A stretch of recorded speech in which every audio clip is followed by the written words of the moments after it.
It's crazy to think how much we can perceive based on sound alone. It can keep us aware of our surroundings to an astounding level, to the point where you can tell who's around you based on the sound of their footsteps alone. And humanity, being the all-powerful force that we are, have weaponized sound to evoke emotions. Think about the most powerful moment in your favorite movie, show, or game. Would it be just as powerful if there were no emotional soundtrack to back it up? Now listen to this.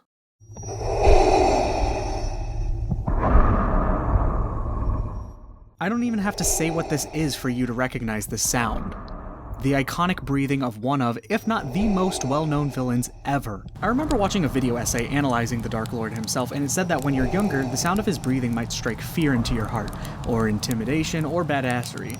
But after maturing and realizing just how oppressive and douchey the Jedi Council was, you come to realize that this sound represents depression, regrets, and vulnerability. After all, he needs that ventilator to live. And he needs it as a result of a regretful lashing of anger towards his wife and his mentor. It makes you feel depressed, pitiful even. What do you feel when you hear this? Probably anger, right? Well, let's see the context. Rage cannot stay inside. It needs to go somewhere, or it becomes a poison. I find that a primal scream is the only satisfying release.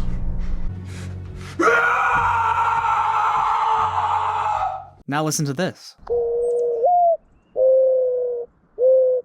This is the song of a mourning dove. Now be honest, did you feel a sense of nostalgia wash over you as you heard that? A humpback whale's call can give you a sense of wonder as you picture exploring the vast blue sea in all of its glory. You might feel excited and hyped up at the sound of a crowd cheering. Maybe they're cheering for something you cheer for, too. Sound can do so much for us, not just in terms of practicality, but in terms of emotionality as well. A sound can make you happy or sad. But what if I told you there was a sound that is so effective at conveying both that it just tears you apart emotionally? To me, there exists one sound that, whenever I hear it, always manages to just destroy me. Listen to this.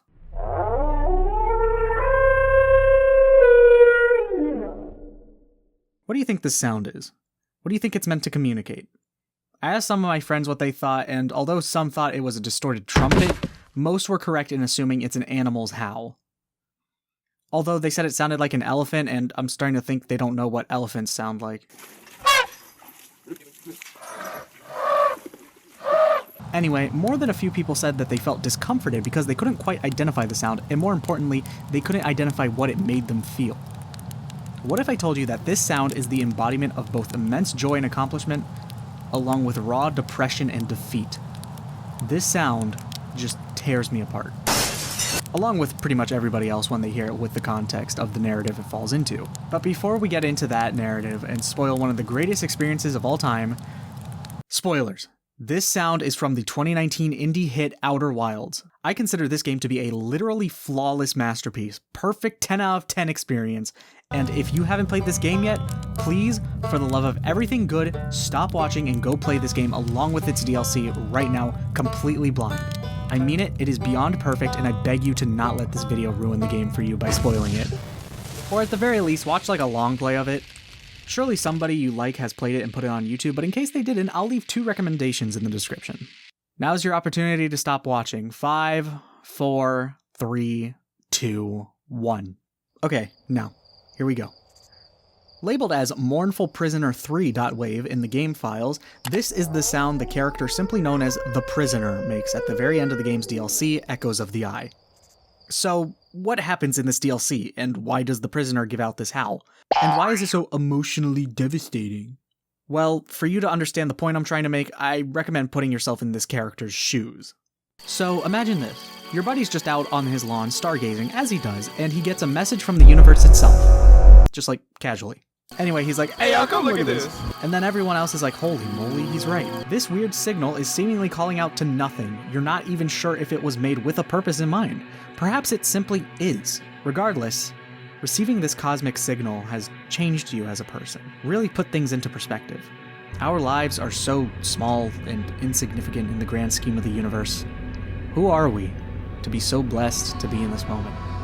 Perhaps this signal can give us the answers we seek. Perhaps pursuing it will allow us to achieve union with something far greater than us. It may be a gamble, but not one taken lightly. Each forest stripped, each ocean drained is a step closer to salvation. This is not merely curiosity, it is a force that speaks in promises. We have seen its message, felt its pull, but we do not understand it. With this, we may finally gain the last piece to the puzzle and potentially solve the universe.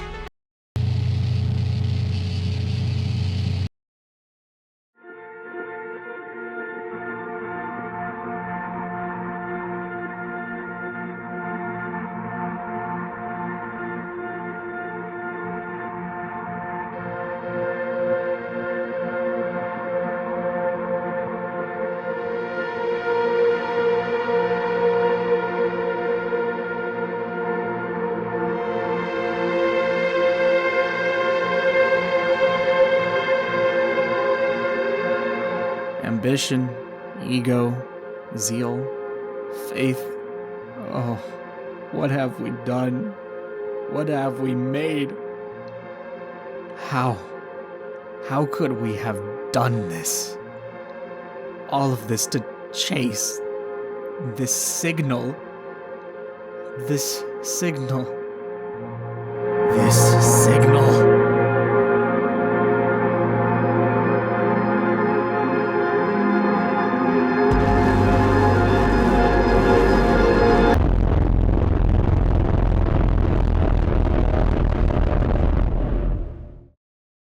The best we can do now is save others by sealing this signal.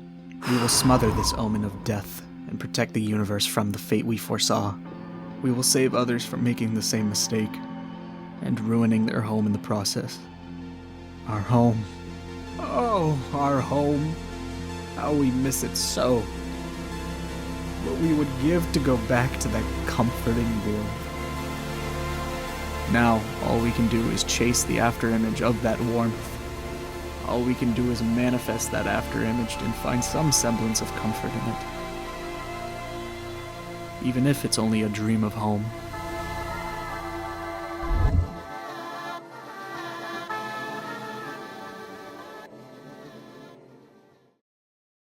Life here is different. You'd think it would be similar, but it's not. Still, it's not all bad. We can fish, we can play, we can sing, we can dance, we can still look out at the stars. The only real difference is the knowledge that this is all a false home we're desperately clinging to. But regardless, life is here. And life moves on, unlike us. We're here clinging to the past out of fear of losing it again. We're too embarrassed by our past that we can't even live on the vessel we created in pursuit of revelation. Instead, we cower away in this dream. We've overcorrected. Sure, we can live life like we used to, but that's all we can do. We can't make anything new. We can't produce children and teach them our mistakes so that they don't repeat it. We are to remain here in an endless now. Is this really all there is for us to do? Is it not the purpose of all living beings to progress and grow as a whole? All beings die. That's just the way life goes. The universe is, and we are. The true state of it all is indifferent. Perhaps our inability to accept that, our fear of the end, is what has caused our stagnant and lethargic submission into nothingness. But the reason why something is good is because it ends, for if it were to be limitless, it would lose its value, is it not? Maybe that signal was not some sign of the end, but the sign of a new beginning. Maybe it was there to guide us not to a future of death, but of new life, and the growth and miracle that is the nature of being. Maybe we were wrong about the signal.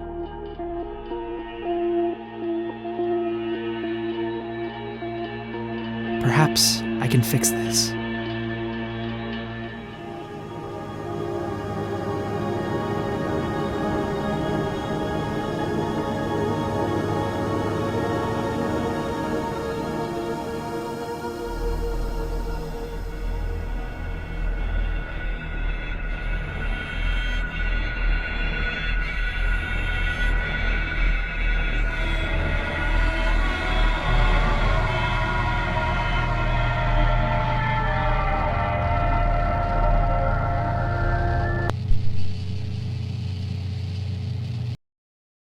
I don't know how much time has passed. I gave up counting long, long ago. All I know is that it's been a long time. I'll say the word now. Now. Now was a second ago. That second turns into a minute, which becomes an hour, which becomes a day, which becomes a week, which becomes a month, which becomes a year, which turns into a decade, and then a century, and lastly, a millennia. I truly can't put into words the amount of time I've spent down here. They left me some things. A telescope. I'm not allowed to be home, yet I can stare at it in my eternity, as if they're taunting me. I can play a song with my instrument, and yet nobody is around to listen. They even left me a board game and utensils to eat with. And yet, there's nobody to eat with, and nobody to dine with. Maybe I had visitors once upon a time, but I can't remember if that was real or just my mind's way of coping with my isolation. At least, the hallucinations ceased some centuries ago. And to replace it were the thoughts of taking my own life. It's crossed my mind many times before, but I can't. I'll die and just wake up in my prison. Then I'll go back to sleep, and I wake up in my prison. Nothing changes. It's been quite some time since I last killed myself. The thoughts crossed my mind a few times already, and who knows? It's been a while. Maybe this time will be different. But I won't. I can't. I've suffered enough. I can't do anything I'd regret anymore. I will see the results of my decision. I know I will. I must, or else. Well, best not to think about that. For now, I will sit down and rest my eyes. I do not sleep, as I am already trapped within a dream, and you cannot go to sleep if you never wake up. But it's not like there is much else for me to do. The more I do, the more I regret. And I must not regret.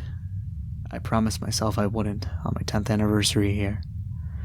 For now, I will simply close my eyes and cease to think for a few years. That always does wonders for the mind.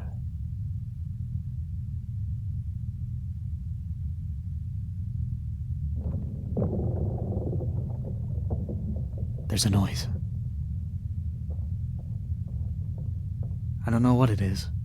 Surely it's not a person. No. It's been far too long.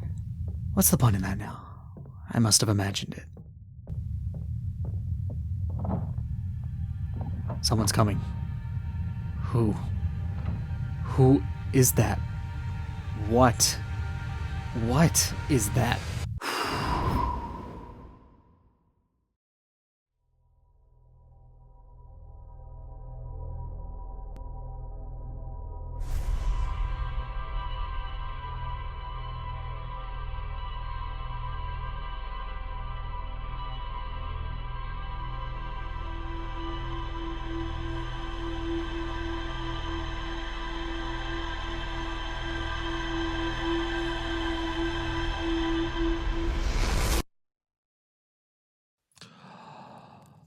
So imagine this. You wake up beneath the stars, as is tradition, excited to fly out into space, as it's finally launch day for the newest member of the Outer Wilds Venture program. You. It's been your dream to explore the far reaches of your solar system ever since you were a young hatchling. And now you get to be the first person ever to translate the text of the Nomai, a race of aliens who inhabited this solar system long before your people ever did. You saunter over to the museum where you first fell in love with space and acquire the launch codes from your mentor and friend Hornfels. You're a little nervous for what awaits you out there, but you know that this place is home and it's always here for you. And as you exit the observatory, this happens.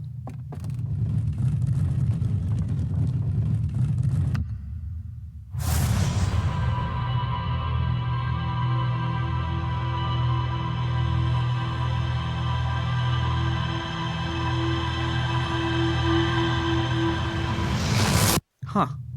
Weird.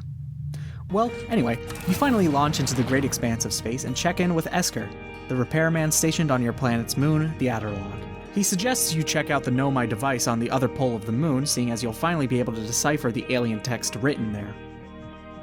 You learn of some cosmic thing they dubbed the Eye of the Universe and its elusive nature. You read of other settlements on other planets and make your way to your ship ready to explore more. Then the sun implodes.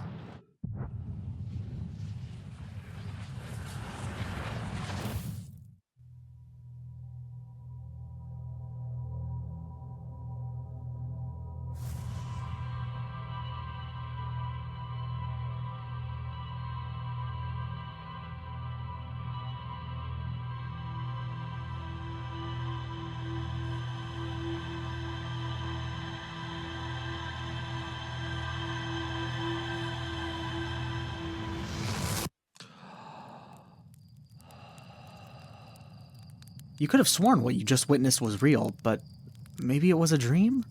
No, everything matches up too well, and the launch codes are the real deal. Did you just travel in time? You retrace the rest of your steps and everything is the exact same. Then the sun implodes. You wake up again. You are in a time loop. And no matter what you say, people don't believe you. You're not quite sure what's going on, but one thing you do know is that this all started with the Nomai statue. So you continue your original mission of investigating who exactly the Nomai were. And thankfully, now you have all the time in the world to do this. It can be scary, sure, but this loop gives you something that no other explorer ever had. A second chance. 100 second chances, infinite do-overs. You now have the overpowered ability to try again, to explore everything, to learn without fear of failure. If you die trying to get somewhere doing something stupid, who cares? You'll just wake back up right next to your spaceship ready to go out and explore again. If you're stuck in time, you might as well take the most of it. This loop isn't a prison, it's freedom. To go deeper, take risks, and truly understand the solar system before it's gone. You meet up with your fellow travelers on the other planets and start to discover ancient Nomai settlements and begin to piece together their story. You learn that they received a strange signal one day that was older than the universe itself, and then it disappeared as swiftly as it showed up. In an attempt to chase it, they crash land while warping into your solar system. They eventually rebuilt and started a new society in this new land. You learn that they somehow learned of a way to time travel, but only for a matter of near nanoseconds. They wish to extend this window of time travel so that they may send a probe to find the eye of the universe and have an infinite amount of time to do so. But in order to do that, they need something with a lot more power. To get that kind of energy, you'd need something as powerful as a supernova. Seems like you're not the only one stuck in a time loop, but at least you can use your unique situation as an opportunity to set things right. After all, mystery solved. Clearly there must be some Nomai still out there, and it's up to you to stop this experiment and stop the supernova. And that's just what you do, eventually making your way to the sun station. Surely the answer lies here. You're all ready to save the day and your solar system. You'll be heralded as a hero back home. They'll erect statues in your honor, quantum statues. But nobody's there. In fact, you're the first being to board this thing in over 250,000 years. There are no Nomai left. This is not an experiment. There is no day to save. And an even more unsettling truth is found here. The sun didn't go supernova in some freak accident. It's just old. And it's not just your sun. You can see other stars going supernova, and it's at an alarming rate.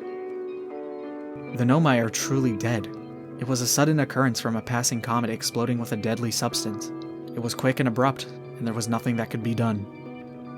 The universe isn't being destroyed. It's just old.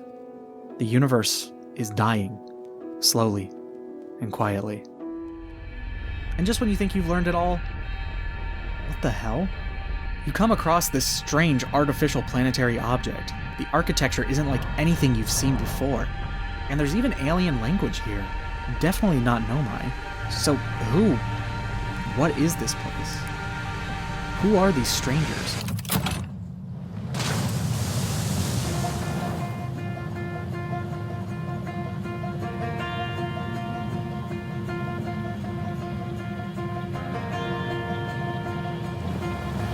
A river held in rotation with no end guides you through this ring world built by an unknown race of aliens. It seems you must dive deeper than you once thought.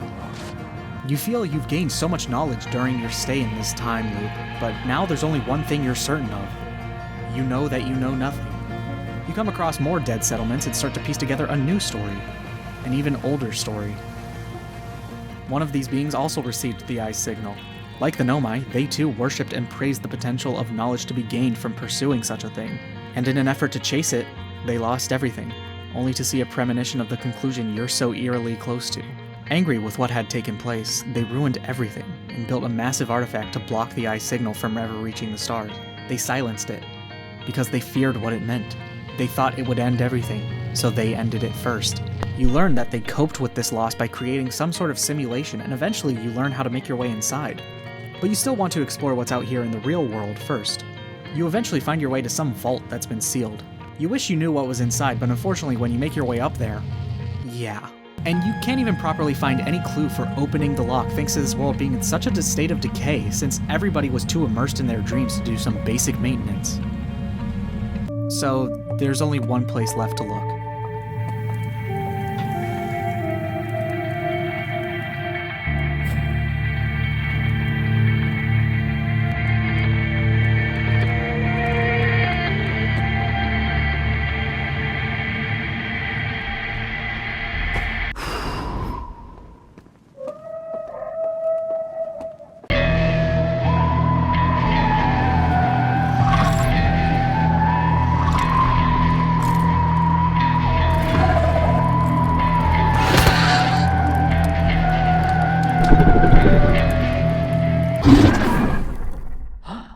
It doesn't seem that the residents are too happy to see an outsider amongst them, and they're willing to get pretty violent about it, but it's not like a little pain will stop you. You hate the idea, but you have to face your fears and traverse complete darkness to get by undetected. And eventually you learn that this simulation has some quirks to take advantage of.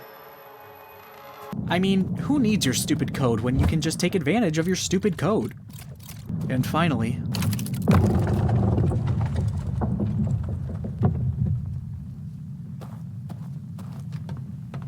as you slowly descend into what seems to be an unending hallway, completely consumed by darkness, a small worry and anxiety set in. For something to be this thoroughly contained, maybe it's something dangerous. A weapon? An energy source? Some sort of failed experiment? A piece of the eye itself? You keep walking until eventually you come to a dark room. It's quiet, and you're unsure if you're alone. The only source of light is the moonlight shining through a window behind a telescope. The only other thing in the room is an elevator. Not like it matters if the only thing awaiting you down there is death, right? You descend to see a room that's normal. It's shocking. The only abnormal thing about this room is what a hassle even getting here was. You notice an artifact on the opposite side of the room, just like the one you used to enter this dream world. Upon approaching it,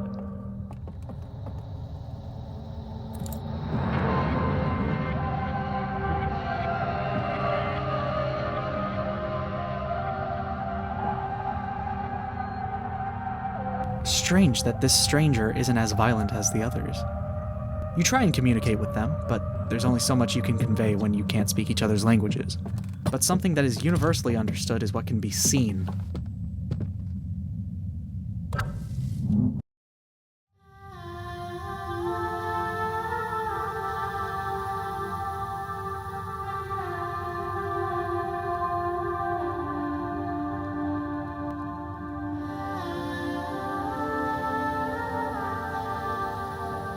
All of a sudden, it makes sense. The prisoner tells you his story, one of sacrifice and defeat. They were kind enough to tell you their story, so it's only right that you tell them yours.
finally learn that your decision wasn't all for nothing.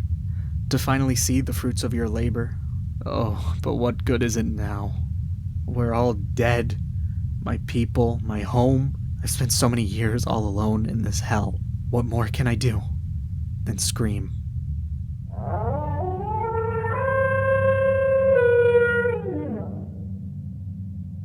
Is how I would end this video if I were to keep it in the prisoner's perspective like I originally wanted to, but there's more I want to say. Which unfortunately means that this video won't be exactly 22 minutes like I originally wanted it to be. If you went and played the game like the good little viewer you are, then you already know how this ends. The prisoner takes the elevator back up, finally free from their prison, and promptly kills themselves, leaving a vision of the two of you riding off into the sunrise on a raft. Should you decide to follow in the prisoner's footsteps, the title of the DLC fades on the screen, marking that you have officially completed it. I bring this up because ultimately this DLC and the base game as a whole are about the acceptance of death. There's the saying that things are only as amazing as they are because they don't last forever. If you've taken any form of an economics class, then you know that a surplus of supply only lowers demand for a product, and the same goes for life. If we lived forever, then there would be essentially no consequences for our actions, and life would lose its value.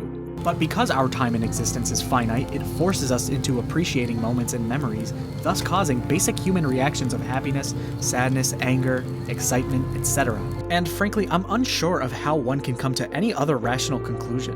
And I mean, think about it. Most immortal characters in media are either A, the villains, or B, absolutely miserable due to the fact that they're immortal. The strangers fall into the former category.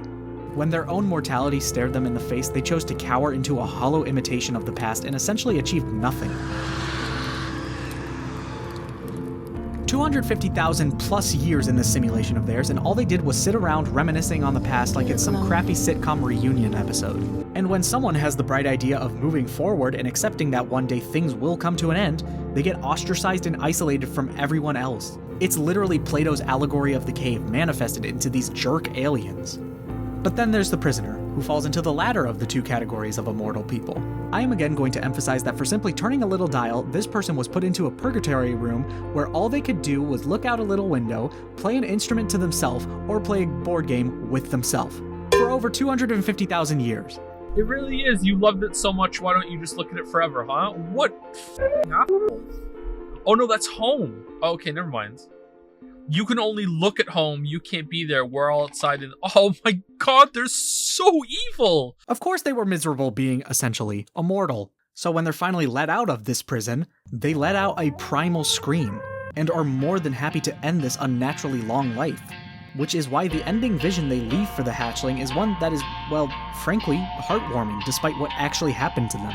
The howl is sorrow and joy combined, just like life. Just like accepting your own mortality.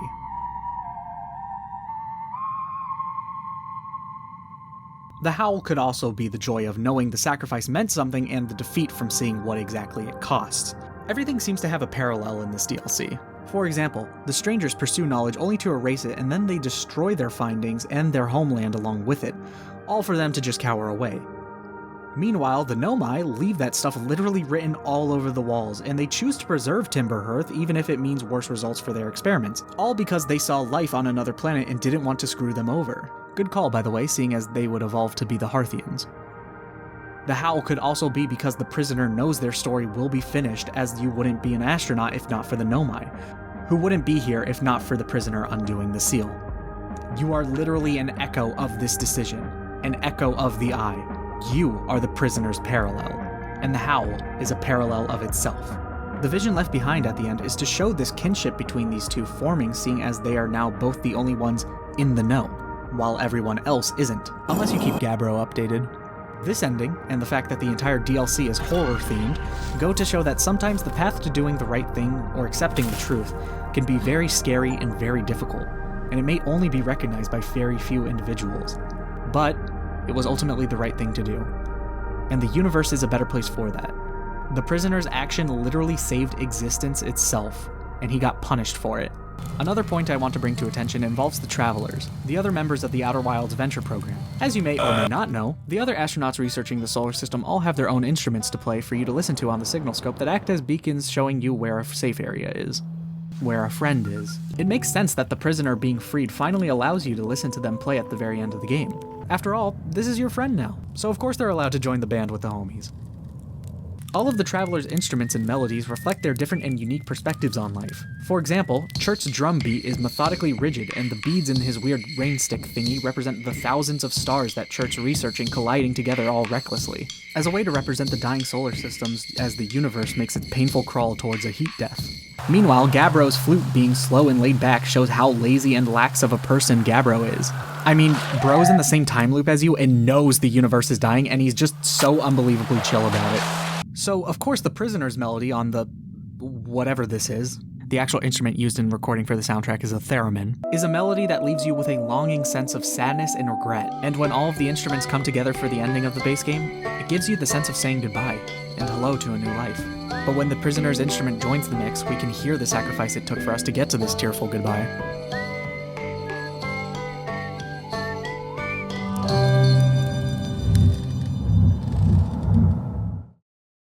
So, with all that being said and done, now that you know the story of the prisoner, you know what it all represents, how one decision can echo throughout time like this for millennia to come, do me a favor and listen to this.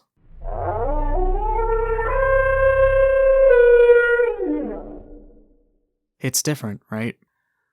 But at least this pain that you now share with both me and the prisoner is all just the prelude to a better and brighter morning.